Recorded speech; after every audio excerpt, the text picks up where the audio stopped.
G'day, how are you doing? Hopefully doing very well, keeping healthy and safe. Doing pretty good on this side of the desk. Today we're going to look into the Lenovo Yoga Pro 9. This is a 14-inch sort of mid-semi workstation class, yet also consumer grade, great for working from home.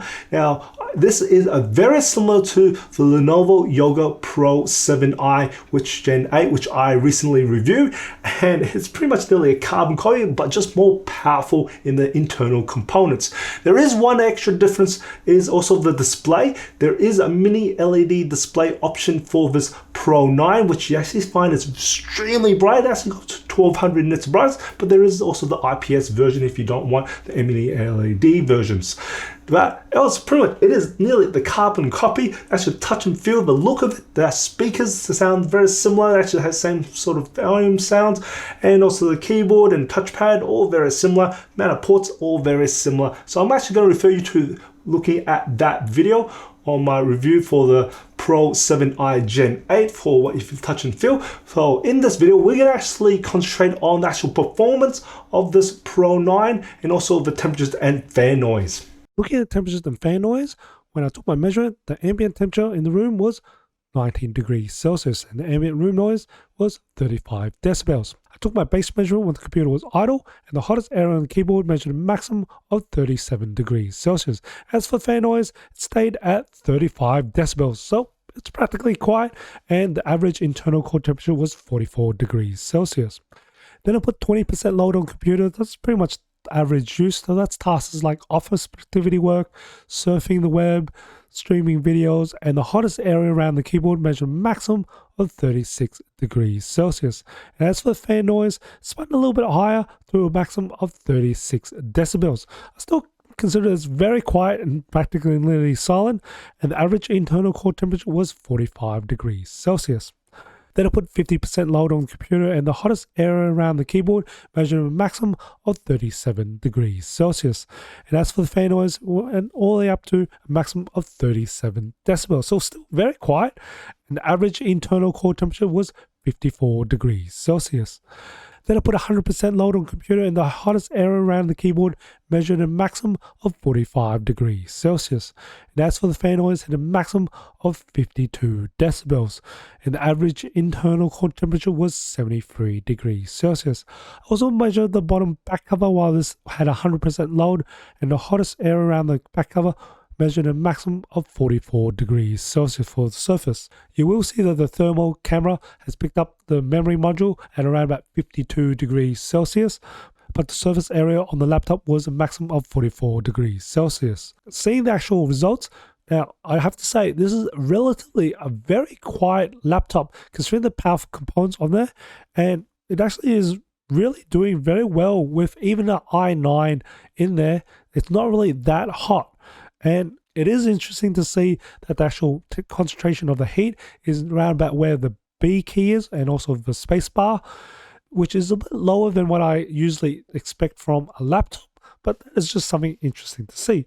It's also not an area that you normally rest your fingers on or around the palms, as it's really just quickly tapping around those sort of keys. Look at the performance of the processor over long duration tasks. This Yoga Pro 9i is configured with an i9 13905H processor.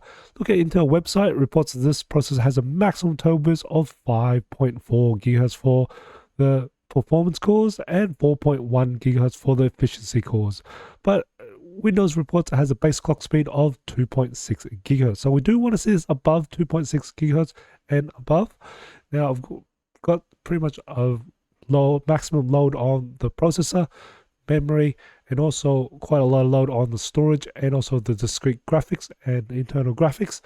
And this is over 3 hours, and I've got this computer set to best performance mode, and I can see that the speed of the processor is pretty much ranging anywhere between 3 to about 3.6 gigahertz, and it just pretty much ranges. We've got which is above the 2.6 gigahertz, which is good to see. It's able to hold above the base clock speed. So we don't have thermal throttling, we do have a bit of turbo throttling here, and we can see the actual temperatures are around about 75 to about 71 degrees Celsius. It's pretty much averaging about that. Now this is in performance mode. Now if you put this in balance mode in the Windows power scheme, you will get a very stable 3.1 gigahertz, and it just stays 3.1 all the way through. So that's something to let you know of. The Yoga Pro 9 comes with a 75 watt-hour battery, and I managed to get 6 hours and 23 minutes for the Modern Office battery life test in PC Mark 10, 1 hour and 31 minutes for gaming, and 6 hours and 46 minutes for video playback. Considering it has a very powerful discrete graphics with an i9, this is actually doing way above average compared to other gaming laptops with similar specs or video playback and doing Modern Office. Now, I would not say this has all-day battery life, but still, I was quite amazed by its battery life even with these powerful components in it. Here's the results of the benchmarks performed on the Yoga Pro 9. This one's configured with an i9 13905H processor with 64 gigs of RAM and 1TB SSD with the NVIDIA GeForce RTX 4070. Here's the results for Passmark, Citybench R23, PC Mark, 3D Mark, Crystal Disk Mark, Geekbench 5, Procon Office, Procon Photo Edit, Procon Video Edit, Procon AI, Windows ML, Procon AI, Tensor RT, Fusion Photoshop, Fusion Lightroom, Fusion Premiere Pro, Fusion After Effects, Fusion DaVinci Resolve, Blender, Luxmark, Thermark, Octane Bench, Eugene Engine, and SpecView Pref.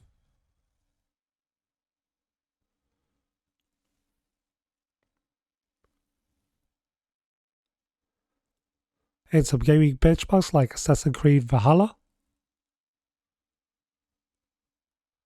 Far Cry 6, Cyberpunk 2077,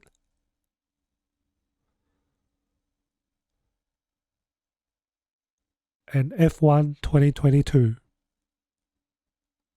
Comparing the performance of the Yoga Pro 9 and the Yoga Pro 7i Gen 8, I actually find most of the performance gain is actually from the discrete graphics. So any application that actually relies on the discrete graphics is where you actually find the performance gain rather than the performance of the processor between the i9 and the i7. Measuring the color gap coverage of the 3K display, it resulted with 99.8% sRGB coverage, 84.4% Adobe RGB coverage, and 95.4% DCI-P3 coverage, which is high enough for photo and video editing tasks. Now, I know some people do say on my channel that I don't play much games, but just want to make a bit of a special mention. Since the release of Diablo 4, I have been playing most of the Diablo 4 purely on this Yoga Pro 9, and I've got to say, this is able to handle ultra settings, not a problem even on battery, which I'm getting around about an hour and a bit on battery, and also plugged into AC power. But this Yoga Pro 9 can easily handle Diablo 4 at ultra settings. Absolute fantastic. Been a great game so far as well. The Yoga Pro 9 handles the actual powerful components of the i9 and also the RTX 4070 extremely well. We don't get much surface temperature, even at full load. It actually handles that.